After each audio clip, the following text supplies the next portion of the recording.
Hello, my name is Dr. Crystal Tribbett, and today I have the pleasure of speaking with Niobe Duke on this first day in November for, in our own words, the UCI Black Alumni Oral History Project. Hi, Niobe. It's so great to be sitting here with you today. Hi, thank you for having me. So as you know, I'm going to be asking you some questions about your experiences at UCI. But I want to start off our conversation by getting to know you a little bit in terms of your background and how you got to UCI. So can you tell me a little bit about where you're from and what life was like for you growing up? Yeah. So my name is Niobe Duke. I grew up in Inglewood, California, so literally born and raised in LA my whole entire life. I am the only child, so I had no siblings. I always asked my mom for them, but then I slowly realized that I did not want them. I can be a little selfish. So I was like, nope, I don't need to share. I'm good. My mom is a single parent, so she raised me with the help of my grandparents. So both my grandmothers and my grandfather. And then all my schooling, I went to private school my whole life, even though my mom's a teacher in the public school system. That's probably why she put me in private schools. But yeah, so I literally went to private schools my whole life. And so with that, I was, I went to school in predominantly like white and Asian neighborhoods, but I lived in Inglewood with predominantly like Black, Latinx population. And so for me, I learned how to, I guess, code switch very easily early on, because, after school and all the weekends and everything, I was back in LA with my friends and everything. But then I had my school friends when I would go to school and everything. So I learned how to code switch very well at an early age. And so my whole life I have danced, did theater, was involved in my church. And I like to just like, when I was a kid, just play outside, go roller skating, ice skating. My family traveled a lot, so we'd always go on vacations and stuff. And we still do that to this day. And yeah, I like playing like video games and bowling and just like doing like activity things versus rather just kind of like being in the house, because my whole life I was always doing something. I never really had just kind of like downtime in a way. So I'm not used to just not doing anything. But yeah, that's kind of like my background a little bit. You said you grew up in Inglewood, but your school was located elsewhere. What city was it in? Yeah, so my pre-K and kindergarten were still in Inglewood in LA. But from first grade all the way through high school, I was in either Palos Verdes or I was in Torrance for my schooling. So every day I was, in a whole other city, and then I'd come home back to Inglewood.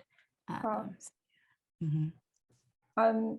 Once you got to high school, or maybe even when you were younger, did you know what you wanted to do as far as college was concerned, what you wanted to be, where you wanted to go? Okay, so for me, I didn't necessarily know, like I didn't know what I wanted to be. I knew what I didn't want to be when I was a kid, because since my mom, she's still a teacher, I saw how hard she worked as a teacher, because she would like take me to work some days, and like I would always help her. Like there were days where I would be at home like during the summer and I'd have to like put stuff together for her. I was like her little teacher's assistant. And I saw like at an early age how they actually treated teachers, and they don't, how they really didn't value them. And I was just like, nope, couldn't be me, can't do that. So I always said I did not want to be a teacher. And since I was always involved in dance my whole life, for a minute, I thought I wanted to be like an actual professional dancer, but I'm not competitive enough to be in that world, because I always knew that there's always someone better than myself. And I'm not about to be that competitive to just get like, to go for this audition or whatever. Like I love to dance, but I'm not about to do like anything that's like mean or evil just to get the spot. So I was like, nope, I'm good. I don't want to be a professional dancer, but I'll always, dance my whole entire life. So I just knew that I wanted to go to college, get a degree, but I didn't necessarily know what I wanted to actually be when I grew up. What was your family kind of perspective on higher education in general? Oh, everybody wanted me, they pushed education. Since my mom was a teacher, my grandma also was a teacher and special ed teacher. They all were like, yep, you're going to school. They always made sure I did my homework, had good grades. And I always would read as a kid. So I always had books with me everywhere I went. My mom, everywhere we go, whether if it was just going to go get groceries or shopping or whatever, it was always a teaching moment. So she would make me if something was on sale, she would literally make me figure out the price of it if I wanted it or something. So it was always I was in school learning. But it I didn't at the time, I always hated it, but now I see why she did it, because when I go grocery shopping and stuff, I can figure out how much I'm going to spend just in my head with percentages and stuff versus having to use a calculator or whatever. I can figure it out and really estimate everything. So I see why she did it, but at the time I was like, Mom, I don't want to think right now. But they've always valued education and pushed education. So, and I like school when I was a kid. So I was always I was that one kid that hated to miss school. So whenever it was I was sick or a rainy day, I didn't necessarily like missing school. I liked going to school because it was fun for me. That's cool. I love how parents think the best, have the best intentions for their kids, for sure. Yeah, my mom made me do Hooked on Phonics, and I hated it. I still hate it to this day, and we still have it at our house. But I'm like, Mom, I used to try to hide the cards in the box from her because I knew she'd make me do it every day. I used to try to hide it from her. Yeah. So when it came time to apply to colleges, which schools did you apply to, and why did you choose those ones?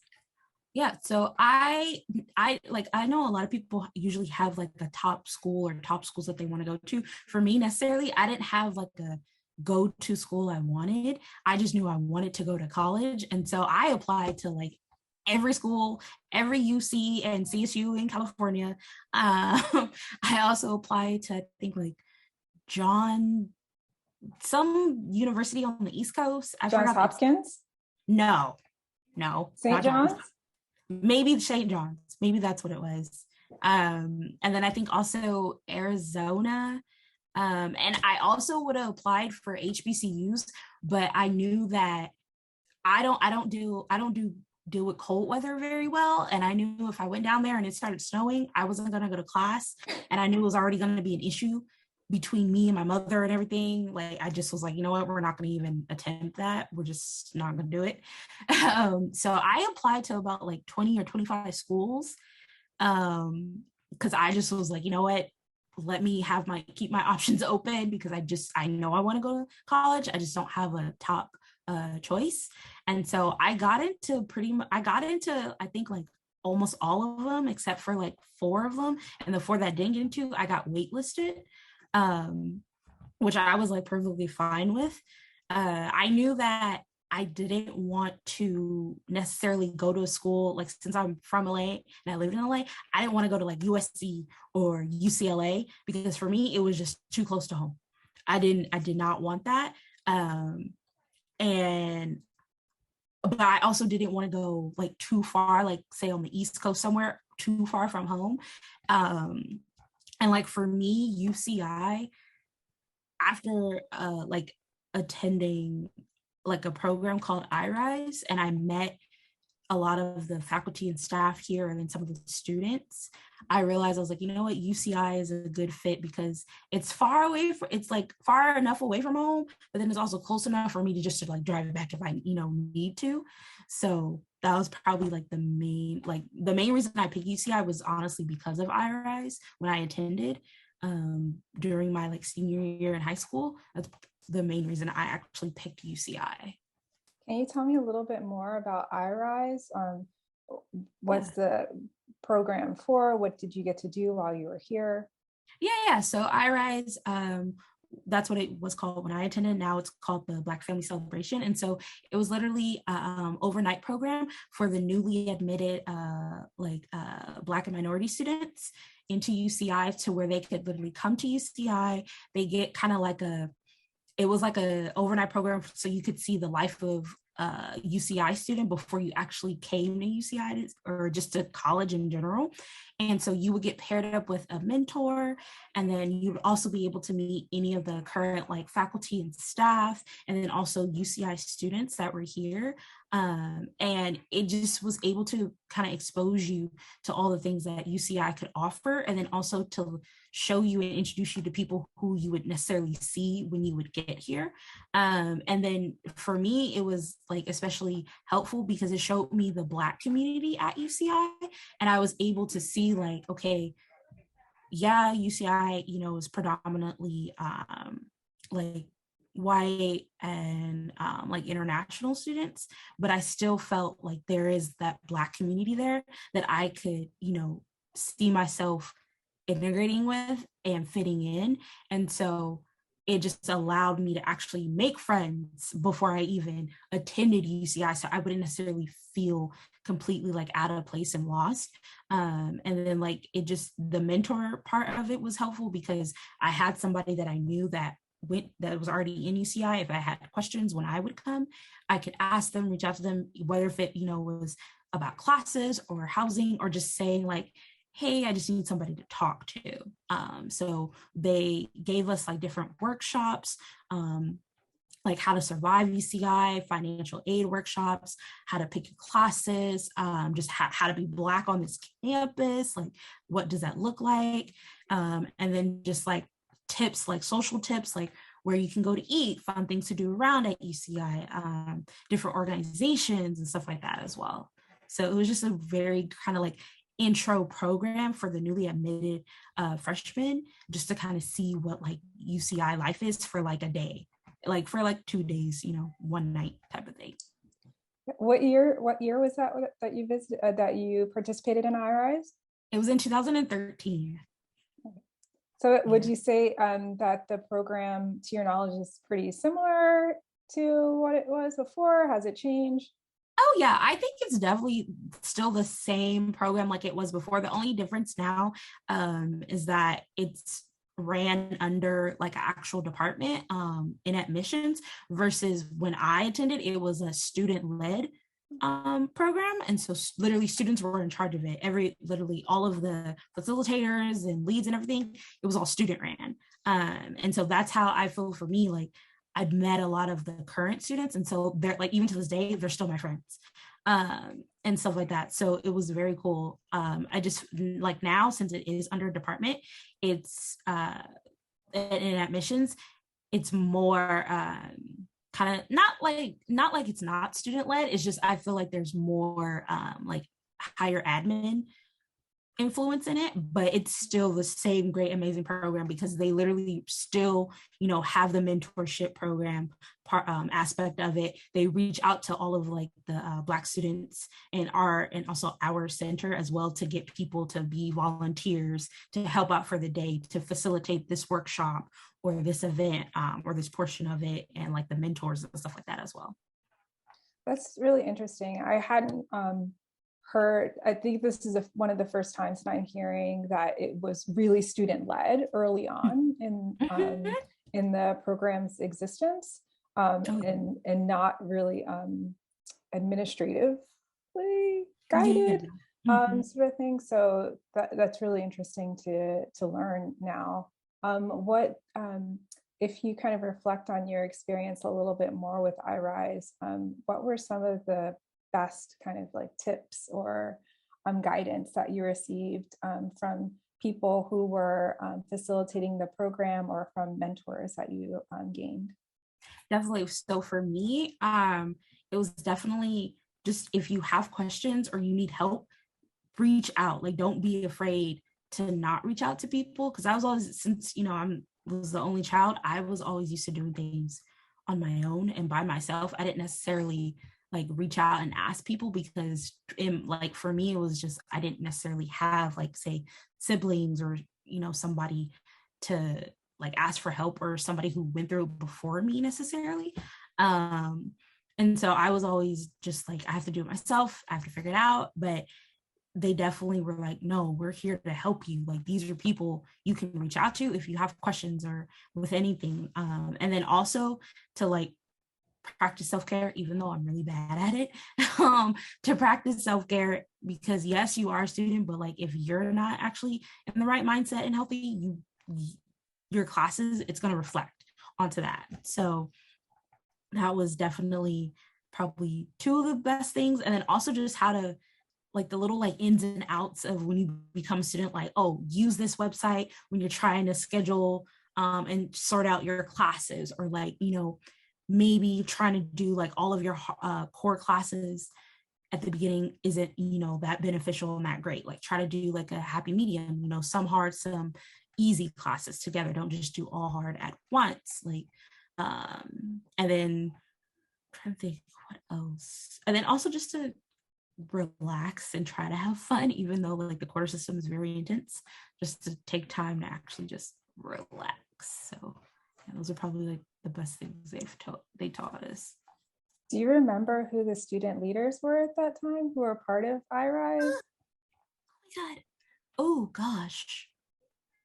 I know like there was Rashida, I can't remember her last name, but like Rashida, Jordan, what's her last name? I'm blanking on everybody's last name, but like Rashida, Jordan, Ronald, Tiana, Tammy,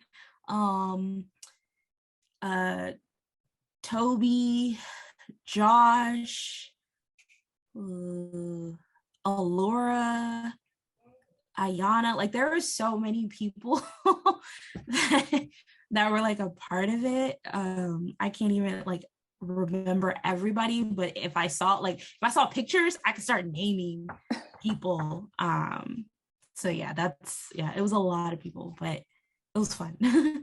It sounds like it was definitely a great experience for you. Yeah, I loved it. Were the students just part of IRISE, or was it were the student facilitators and leaders coming collaborating from different other student organizations? They were pretty much all from like different student organizations, whether that was like BSU or like NSA, Black Student Union, and so Black Student Union, or like the Nigerian Student Association, or like the Graduate Student Association. So literally, they were coming from a lot of them were a part of all of these different Black student organizations on campus, and so they were student leaders on this campus. So they were the ones like facilitating the event.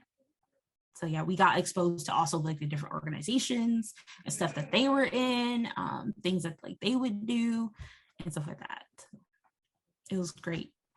And this was it's like once you get admitted, but your school year hasn't started. So it was in the spring or summer? Yeah, so it usually happened in like April usually. And so you would attend your senior year.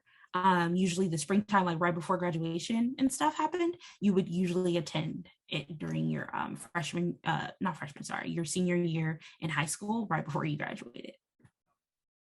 So you decide on UCI and you attend. And what was your major when you actually, I'm going to roll back and I'm going to say, okay, so you experienced IRISE and then you enrolled at UCI. And did you have, what was your kind of experience outside of IRISE? Did you still have the same, when you were first starting that first quarter or what have you, did you still maintain the same relationships? Did the campus still have the same kind of feeling to you?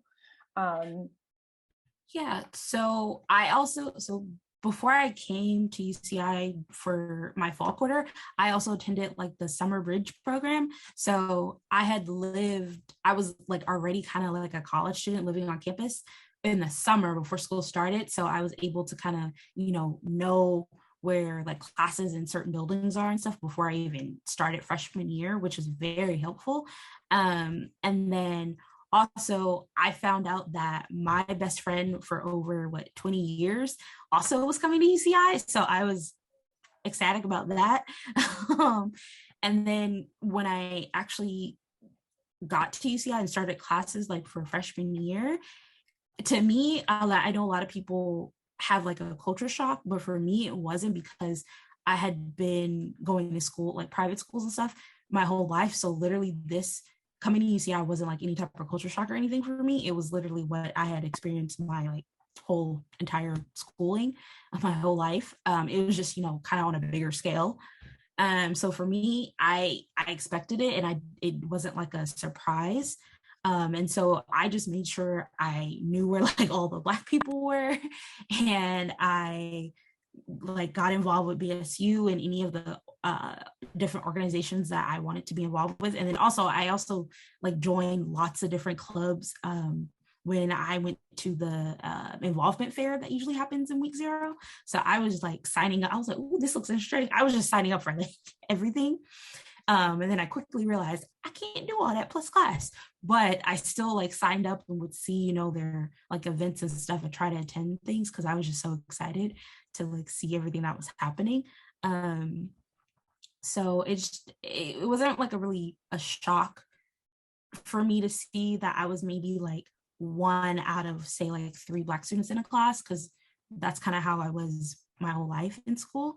I just knew that I, needed to find my group of people that would make me feel comfortable and safe on this campus. And that's what I did. Can you tell me a little bit more about Summer Bridge?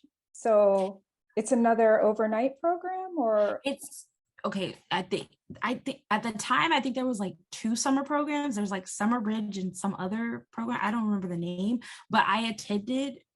It's literally a program where we were living in AV for about, I want to say like a month or so. Like and a AV month. is Arroyo Vista? Yeah, it's Arroyo Vista. It's one of the housing options for students to live in on campus. And so we literally lived out there for like, I think like a month or so, like probably like, I think like a month, like in, I want to say like August a little bit. And what they did, it allowed us to take like some college classes before like our freshman year at UCI. And so what I did, I just, I didn't want to try to overload myself, because I had, never been to college and stuff. So I took like a university studies intro course that like, because one of the courses I think was mandatory, which I think it was that one. And then I also took like a dance course. And I just kept it, very simple, and just to kind of introduce myself to college courses.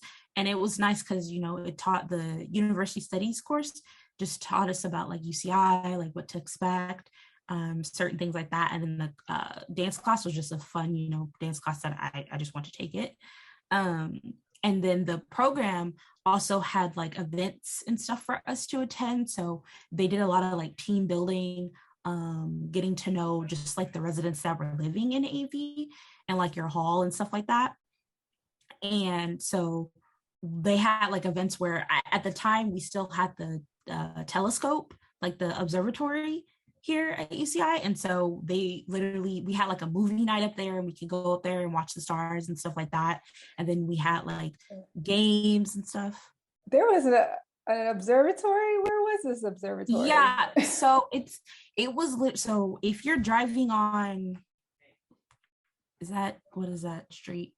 I want to say that's California. Like when you're driving up past like the Arc and you're going up the hill and everything, over like back there, like once you get to the top of the little hill where the houses are now, there was like an observatory thing there, and they would literally walked us up there like at night, and they set up like a projector and everything, and screen and stuff, and we watched like a movie out there, and then we were able to look at the stars and stuff. It was cool. That's cool. Yeah, it was really cool. So that was really fun. We had like movie nights, we had like game days where we were on like the fields outside, like doing a lot of stuff. And it was summer, so it was super hot, but it was really cool. They did a lot of like team building. So we were able to like just meet a lot of the like kind of like freshmen. And then when it came to like our actual first quarter at UCI, we knew more people as well. So we weren't, completely just like lost new students on campus. Like we knew where this classroom was, or, this building was. And we knew people there. So, if we wanted to just go get food or something, we had people we could reach out to and contact and stuff. How many students participate in Summer Bridge? It was a lot. It was a lot of students because we were all living in AV. So yeah, it was a lot of us. Was that primarily for students of color? No. It was just like any student who wanted to like apply or just be in the program. If they wanted to do like take summer school classes to kind of like get some out the way, you could take it. It for me, it was more so of a let me just kind of introduce myself to UCI before coming and everything. And then when I was at IRISE, a lot of them were pushing Summer Bridge. They're like, it's a very helpful, useful program to kind of just integrate yourself with UCI before you actually come. So I always tell people like if there's a certain program to do it because it was helpful for me. Because like whenever I had a class like my freshman year, like fall quarter, I didn't feel as lost as like I knew some students did. Like I knew where this the student center was. I knew where the bookstore was. Like I knew certain things because I had already lived on campus for like a month already before school started. So wow.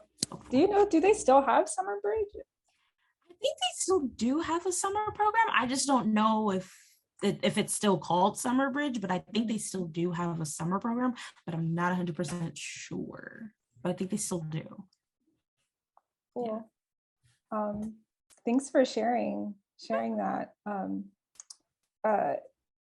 Before I took you back to Summer Bridge, you started to tell me about the many things that you were involved in on campus. So can you tell me a little bit more about ways that you really engaged in the UCI community as a student and why you chose those things, and how the impact they had on you?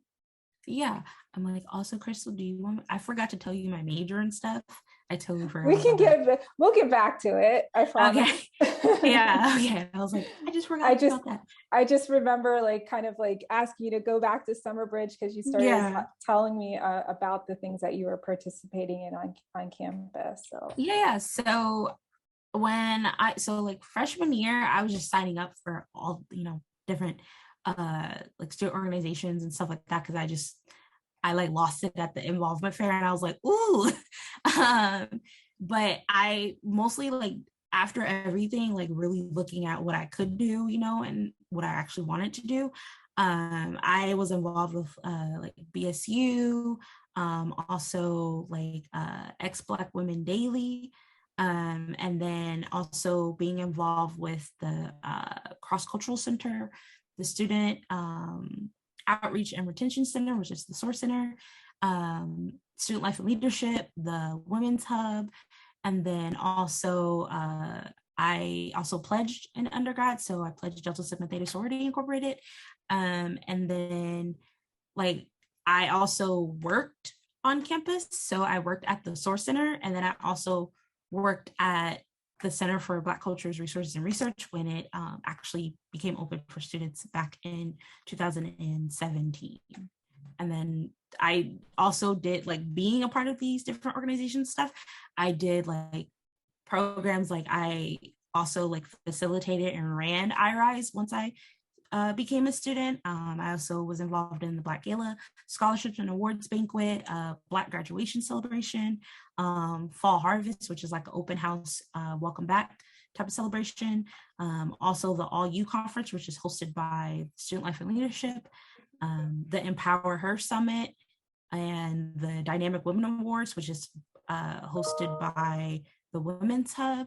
and then like the Black Women's Appreciation dinners. I like assisted with that, even though the men of the campus put that on. I was like in the background helping because they needed my help. Yeah. That's a lot of involvement. That Yeah. might be one of the longest lists that I've heard so far from alums. And yeah, I mean, you know, there's so many things that you've listed there. I'd really love to hear a little bit about, you know, what are some of your, you know, most memorable times in those organizations? Let's start with that. Yeah. So for me, honestly, it was just all of the relationships and friendships that I actually built because of these organizations. Like since I was involved with like IRISE and BSU, I literally met like some of my best friends that I've known for almost like 10 years now. In them, like we were like, yeah, we met in these programs, and then we ended up like being a part of the committees and boards for them like during our years here. And so I just love the fact that I was able to actually build those relationships and friendships and still am able to keep them now. And then also like just working with being able to do all of the different like programs and events I did, it opened my eyes to like higher education work. And I actually like doing it. And that's why like I'm currently doing it right now. So it was very interesting because I guess it's kind of segueing into like my major. The reason why I was so involved was because my original major that I came into UCI with, I realized I didn't like it. And so I spent like one whole year of like college just trying to figure out which major I wanted to switch into and like do and stuff. And so with that, I really got involved with like student organizations and stuff and programs. And with that, I was doing like higher education work. And so it kind of led into me doing the work now. What was your original major? So my original coming into UCI, my major was computer science and engineering. I realized I did not like it. It was not for me. I did it for a year. Every day I wanted to throw my laptop out the window. So I knew I had to switch. And so at that time, I was talking with one of my cousins who works for like in DC for the government and like business and stuff. And so I was going towards like that route, trying to do like business admin. But then I was like, I don't know, I don't really want to run my own business. And so I kind of decided on like business economics because I could still take like business classes, but it was more math based. And I like math and I understand it. So I was like, I can do that. But I realized as I was taking the economics class, I was like, economics is boring. I don't want to be an economics professor or teacher or an economist, but I also did not want to stay any longer at UCI than I already, had to do. So I was like, I'm going to get this degree, get it. It was kind of like get a degree, get out type of thing. But during that, I still was doing all of this like student led organization things. And I was doing a lot of like education, student affairs, like education work. And me just thinking about it now, I should have just done education, but I was so focused on, no, I don't want to be a teacher. I'm not doing anything educational wise, even though I do it now. And I did, I should have just still did education, but just went the higher education route versus like the teacher route. So, yeah. Well, it sounds like you went the learning by doing kind of a way. Oh yeah. In terms of your involvement with the numerous organizations and programs and that sort of thing. Yeah. So can you describe for me, a little bit about your experience in classes, in your major? I mean, did you, once you picked it and you settled on it, what were, or even just in general, what classes were like and studying here? And did you have particular faculty members or lecturers or even other students that really were influential in your academic life at UCI?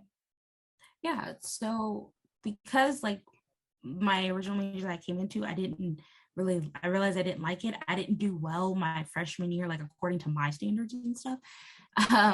And so I really was kind of just over college really my freshman year. And I was like, I don't want to do this anymore. I'm ready to go home. I don't want to be here. And like, that's why I got involved so much in the different organizations and stuff. But when I was, whatever classes and stuff that I had, like, especially my freshman year, my friends were in them. And so a lot of times we were we did homework together pretty much all the time. We were studying together. Many nights, I just remember us like just being up studying, trying to figure out like, what does this mean? And so I was literally like in class, like I was the type of person in school, like, I guess I'm very, when it comes to school settings, I'm very like, I guess type A in a way. And I'm very, like, I guess you could say OCD, because like for all my classes, I would create, like I would handwrite my notes, but then I would always go home and like type them over. So I would create like a working study guide for each class. So then when it came to say like a midterm or quiz or whatever final, I had like a study guide already created, because there was just all of my notes. And then I could just kind of pick and choose based upon what our professor said, what was going to be on like the final, if they said it. I could just kind of pick and choose, what I need to actually learn or just like remember and stuff like that. And I have it already. And all my classes, however many I was taking, they each had like a binder and a notebook, and each class had like a specific color. So I knew just, and like for me, I've always been like that, even in elementary and like middle school, like everything had to be like coordinated and situated. And it's just easier for me to like know. And so I always would make my study guide, study that. I would try to, do my homework, like keep up with it, and every week. So then like when it came to Friday and weekend, I didn't necessarily have to like sacrifice my weekends just to do homework. I tried to keep up with everything. And me and my friends, we would just always have study sessions and stuff to really get through our classes, because I had 8 a.m. classes freshman year, which were not great, but I had 8 a.m. and then I usually did it in class till like 6 or 7. So it was just a long day for me. And so after freshman year, I realized, okay, I can't do 8 a.m.s almost every day. I need to have, if I have an 8 a.m., it only can be on like 1 or 2 days. And then after that, I need after 9 o'clock. And so I realized like freshman year, like how studying in college is different from studying like in elementary and middle school. Like I really had to change how I studied and like took notes and stuff. And then also just time management. I had to really, really figure out, okay, I have to do this, this, and this. I have this time. If I want to go do this extra stuff, I gotta schedule that in too. So I really had to prioritize and like do time management. So it was very interesting, but I mean, we got through it, we did it, but it was hard to just kind of like, I guess, retrain myself in how to like do school. Mm. So yeah, it was Did you take many classes outside of your major? Yeah, so before I officially switched into like business economics and like economics, that year of me just trying to find like like what I wanted to major in, I was just taking classes, like any classes I was taking classes that would first satisfy, the GE requirements, but then also I was trying to pick the ones that I thought were interesting to me. And so like I took a theater class, I took bio classes, I took pretty like a array of classes. I took a jazz class too. So because they all satisfied my GE requirements. But then I also had extra classes that were just electives, because I was like, oh, this is interesting. I want to take it. And so once I finally actually picked on like finalized on like a major, I was just at that time, I was just taking like all my major classes because I just had to complete that major so I could graduate. I didn't really have time to take like any extra like extracurriculars or just ones that I wanted to take because I had already kind of taken them. And but some of the economics classes, like the higher the upper division ones, some of them were really cool and like different. Like I had an economics class that was also about like religion, which was interesting. So I just pretty much my like junior, like part of junior and then like senior year and stuff were mostly all of my like major classes versus like freshman and like sophomore year were like my old major classes and like GEs. So you really got a good taste of UCI. Yeah, I found out classes. I was like, nope, I don't like this. I'm never doing that again. I was like, oh no, never taking a course in that. I realized like, yeah, I found classes that were like cool. I found some that I did not like. Yeah. Were there like faculty or even others on campus who served as good mentors or were particularly influential? And these could have been inside or outside of your major. Oh yeah. So like for me personally, there was like Ronald Whitenhill, Tiana Tuble, Tamara Austin, Hannah Jones, and like Jay Turner. They were pretty much like my go-to people at the time. Also Robin Jeffers, because she was also, I would go talk to when I was back in engineering.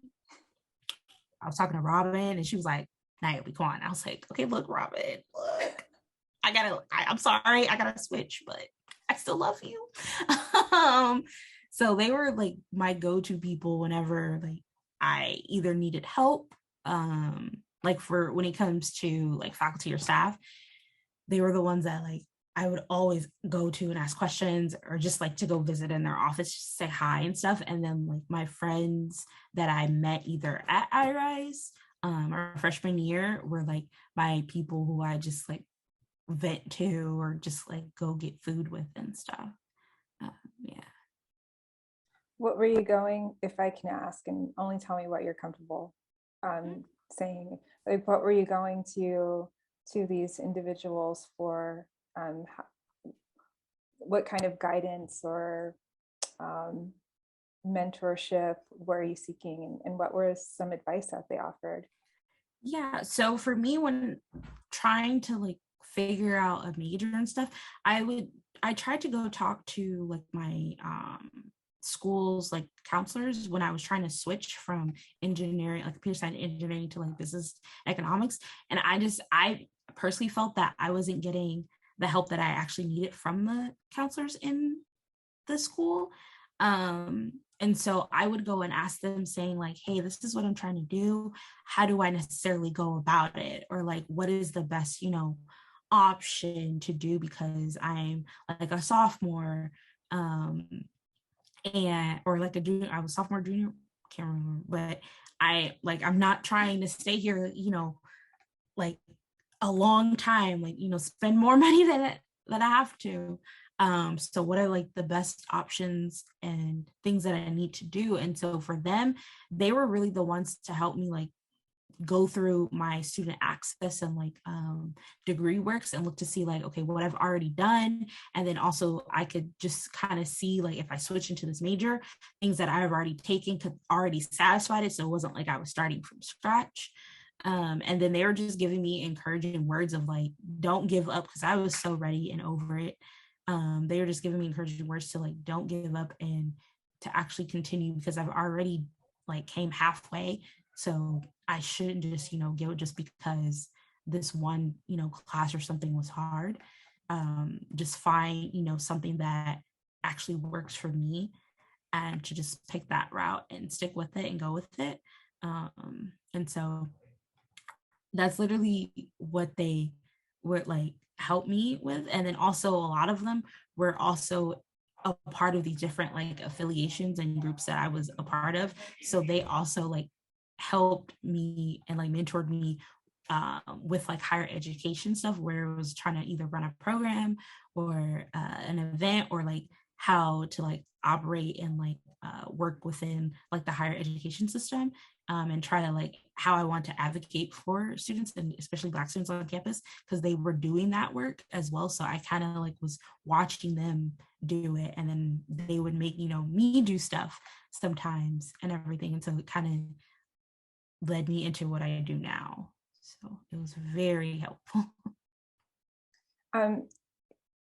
Thank you for being for letting me know kind of what you were going to these advisors, for. And part of why, I asked that question is because as we think about ways that students can succeed at UCI, especially Black students, and how they might, really succeed and overcome different challenges.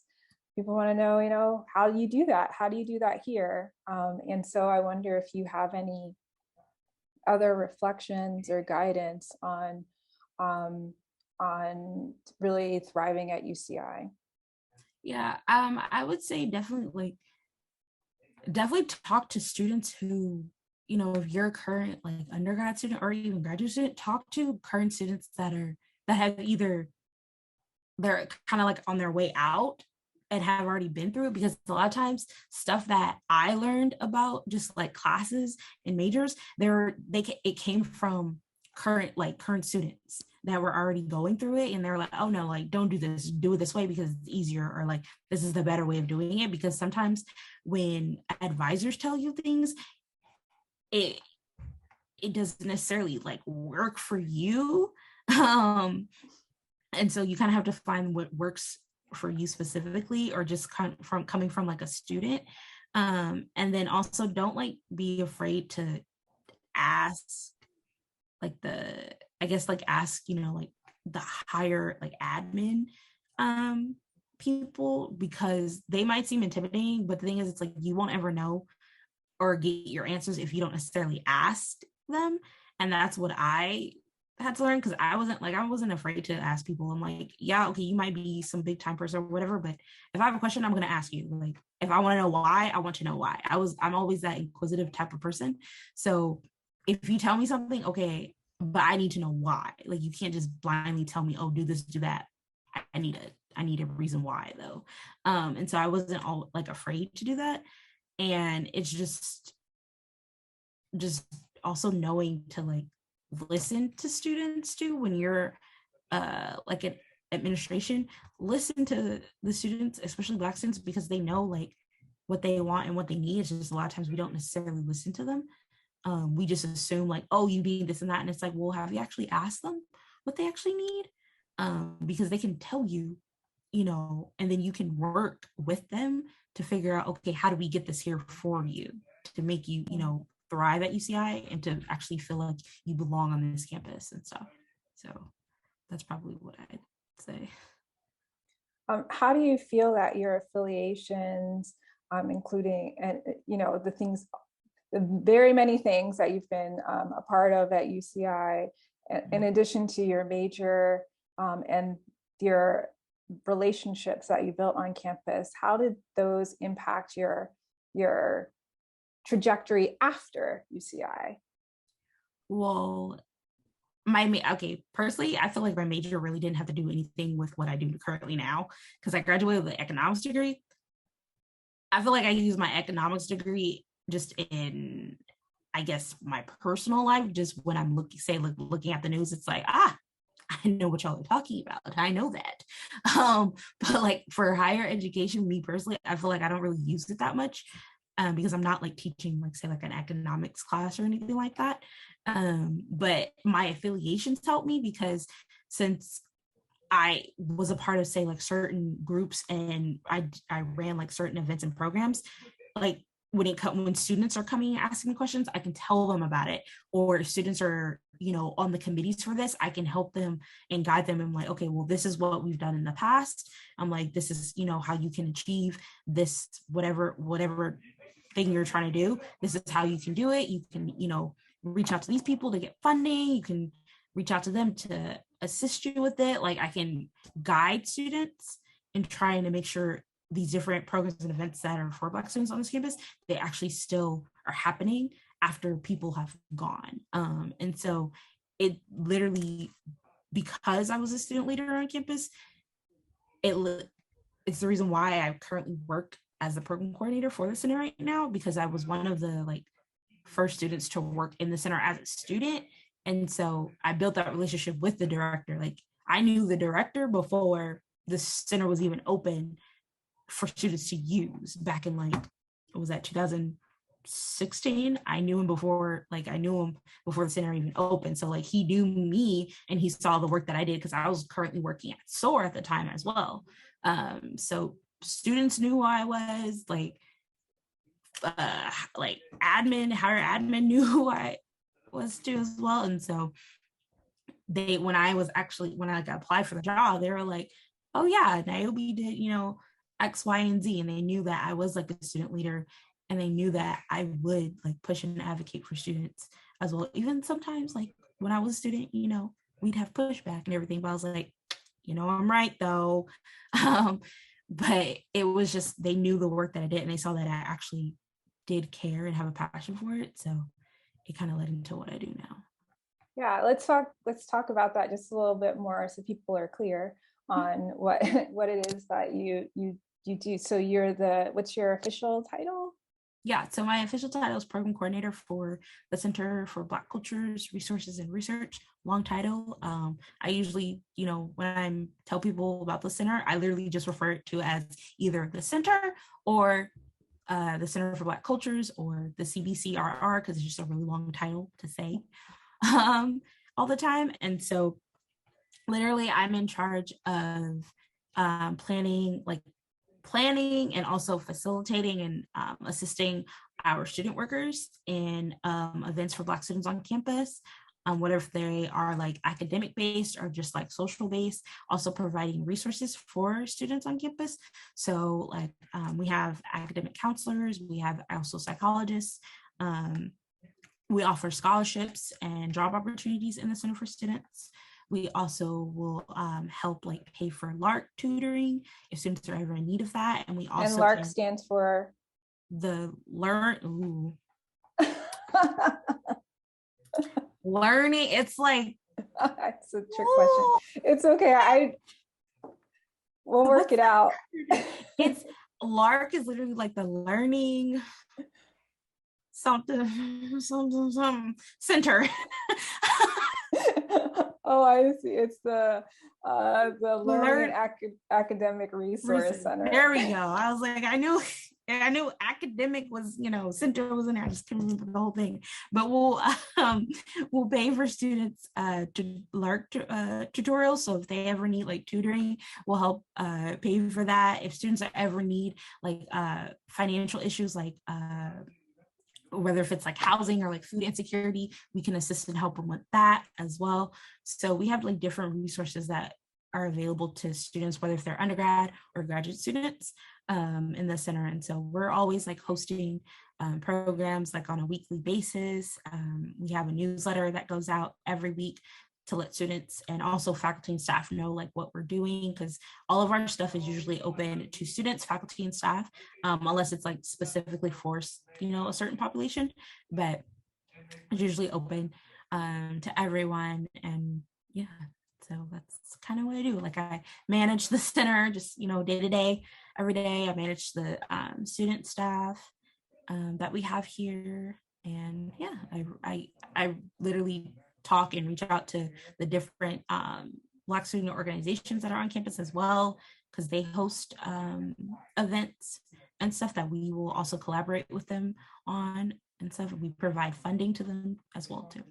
When did the center open again? So it was established in 2016. And then it actually officially opened for students to actually use in 2017. And like the reason why we have the center is because of the BSU demands team.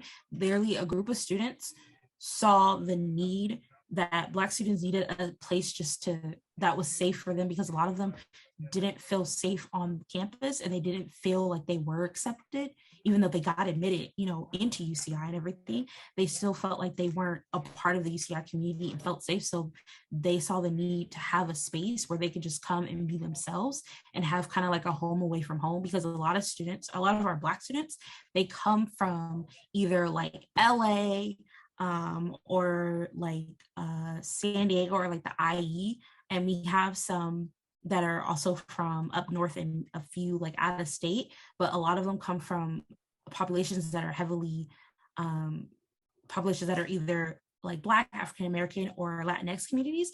And so when you come to UCI, it's like a culture shock in a way, and a lot of them don't feel like they have a group of people they could just kind of like confide in, have similar interests.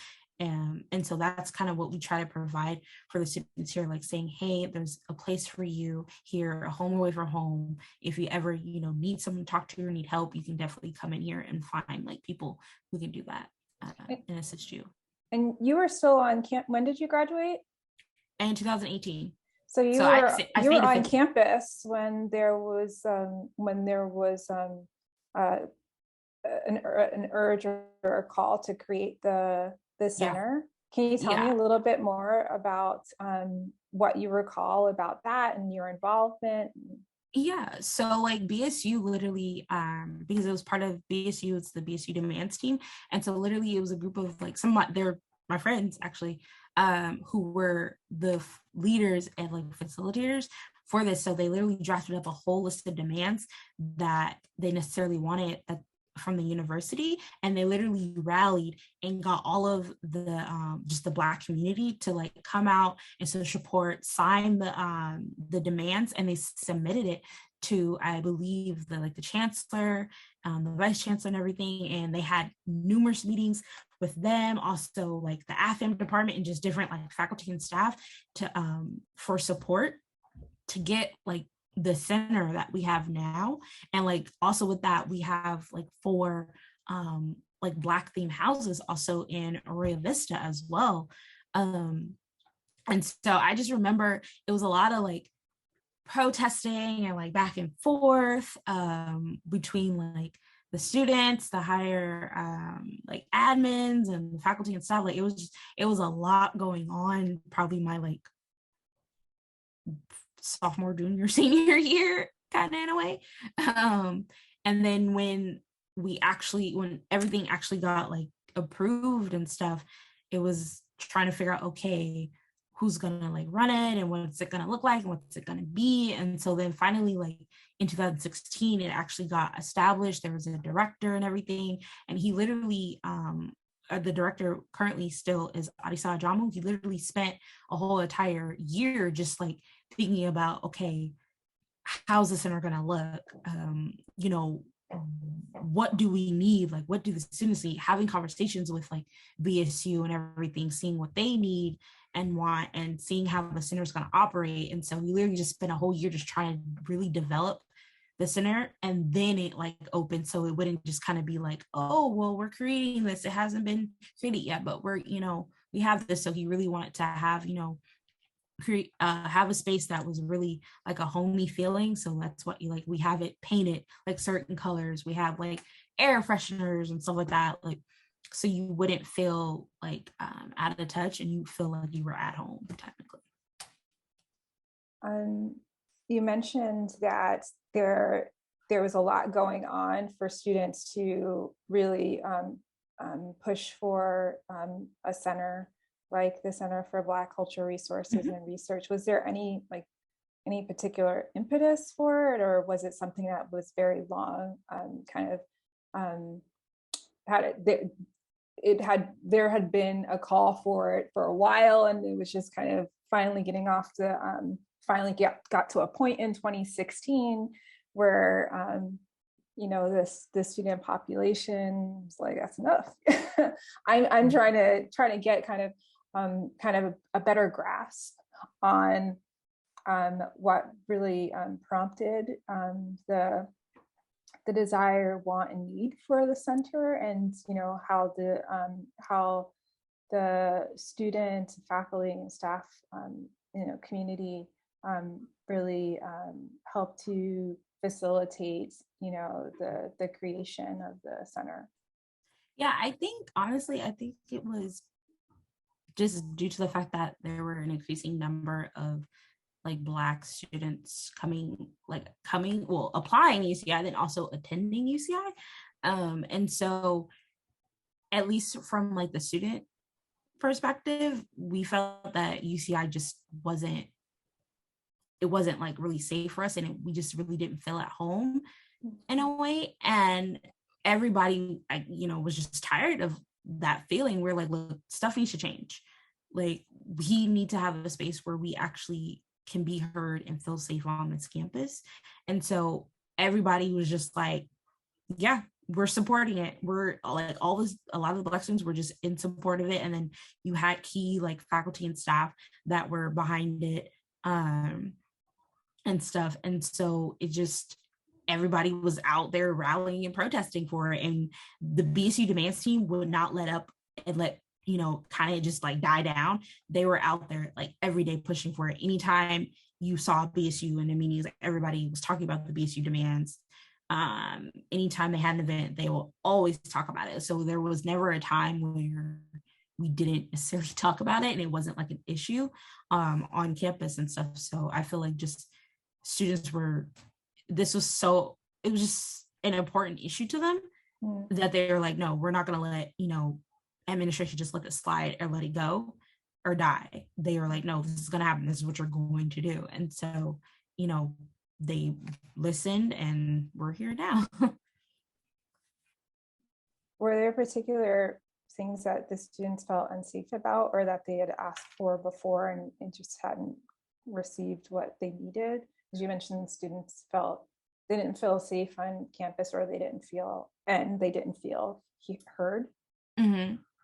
Yeah, I know, because like just in the past, like there's been a lot of like incidents that would involve like the Black community that were either like hurtful, discriminatory against Black students on campus, and they're like just instances and incidents that have happened to Black students where they're just like, the UCI is not the place that we feel safe. And just me being a Black woman living in Irvine and OC, a lot of times just me going, like even now, just going to like the grocery store, I get looks and stares at me like I don't belong here. And it's like, I live right down the street, like, and it was just stuff like that. Like a lot of the students, just Black students on campus, whenever they would go places, people would just like look at them and stare at them like they didn't necessarily belong, or like they were trying to like, just the typical stereotypes of like, oh, we're gonna like hurt you or something like that. And it's like, no, we're not. We go to UCI, like we're students here, like we're just trying to get whatever we needed to get from here and stuff like that. And so everybody was kind of just tired of feeling like that, and they were like, no, we need to have a space for us to where we can actually just be able to be ourselves and not have to, I guess, like put on a mask or like hide ourselves in a way, or just be judged everywhere we go, because it's like we have to deal with that just on a daily basis. It's like we just want to have a place where we don't necessarily have to feel like that all the time. Thanks for putting that into perspective a little bit more. You were one of the few people that I know who's still here, who was around during that time of really movement for the center, and so I was interested in your kind of firsthand perspective of what it was like as a student, not too long ago, but like 2014 to 2018, so not too long ago. It's only 2021 right now.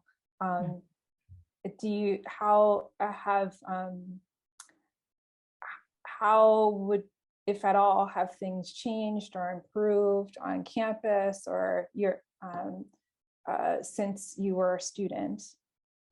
I think it's definitely gotten like, I feel like a little bit better, because I feel like it's definitely different from when I was a student, because when I first came to UCI, we didn't have like a center or just the Black houses in AV.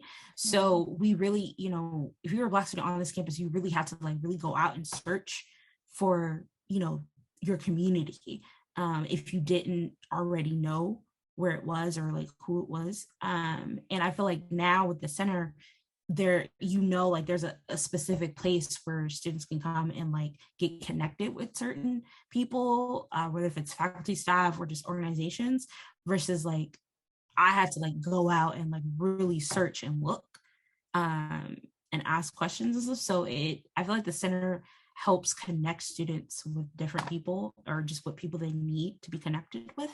And it helps with that. Like I definitely think, UCI still has like a long way to go for just making, Black students, and then also just all of the different minority populations in general. Because it's like, we just got like a Latinx resource center. We should have had one a long time ago. Like that, we shouldn't be having these different like centers just now becoming a thing. Like they should have already been a thing on campus, but we're moving. We're progressing. Like it's slow, but we're still getting there. So I know just being at UCI and then just living in like OC, like specifically Irvine, I know it is a little difficult for students because of just like how people who are in Irvine and surrounding areas are.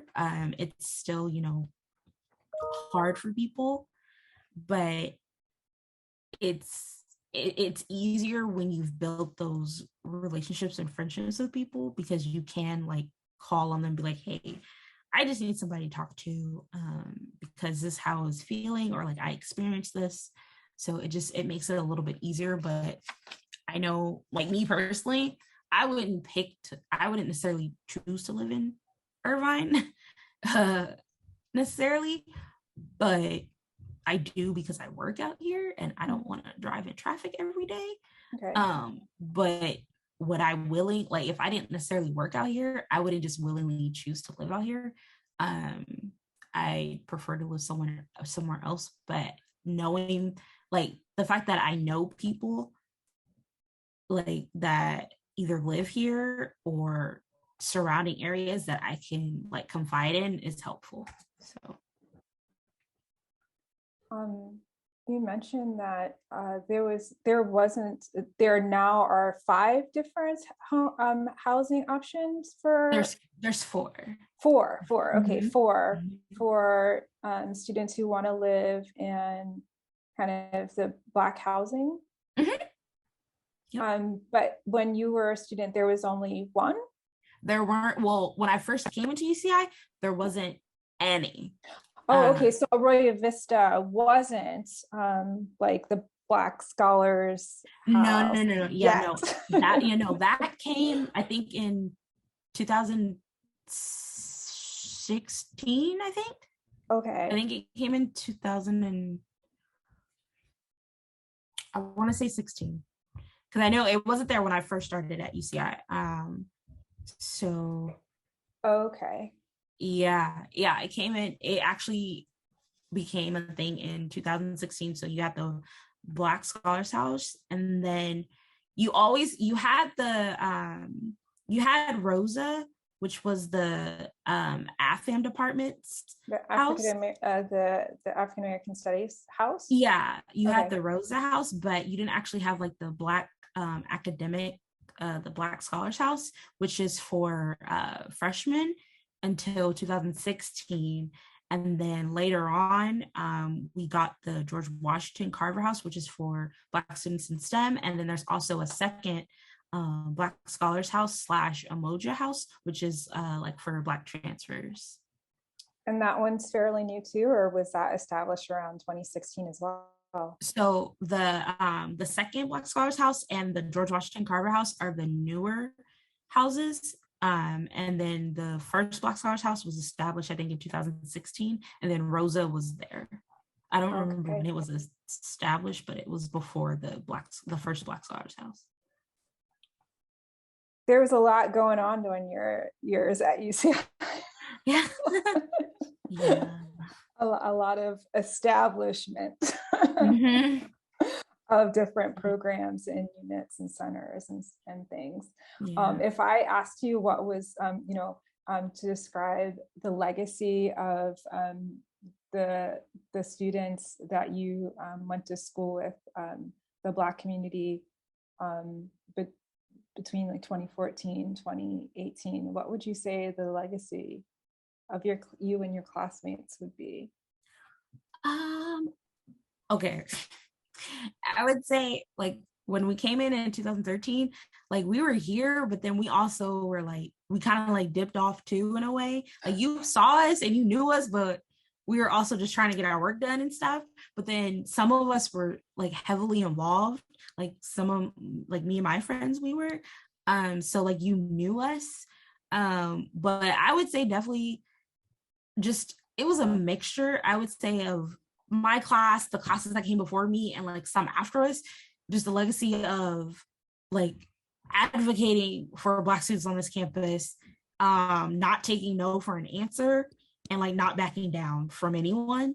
I would definitely say that was like the legacy that I feel like we all, not just like my class, but those who came before me and like some after me, that's what the legacy was. So it was kind of like we were all just kind of like, nope, we're joining together. No, not happening. That's what you're not going to do to us. So I think that's kind of what it was. We've covered so much ground in terms of your entire UCI experience and your current one as well. Is there anything that you wanted to talk about that we didn't get a chance to talk about so far? I'm trying to think, really. Like people, classes, experiences, memories, anything. I think honestly, just I love all of the memories I've made at UCI, whether if that was, with in class or just with my friends and stuff. I just loved all the memories that I made, because definitely being at UCI, it was hard. It was difficult, but because I have those relationships and friendships, it made it easier to like get through UCI's like rigorous curriculum and stuff. So, because I definitely know I wouldn't have made it if I didn't have like those type of relationships and friendships. So, yeah, that's pretty much it. Describe your UCI experience in 3 words. Oh, pressure. Let's see. Fun / like spontaneous. That's one word. That's one. Strenuous and life-changing. Wow. Yeah.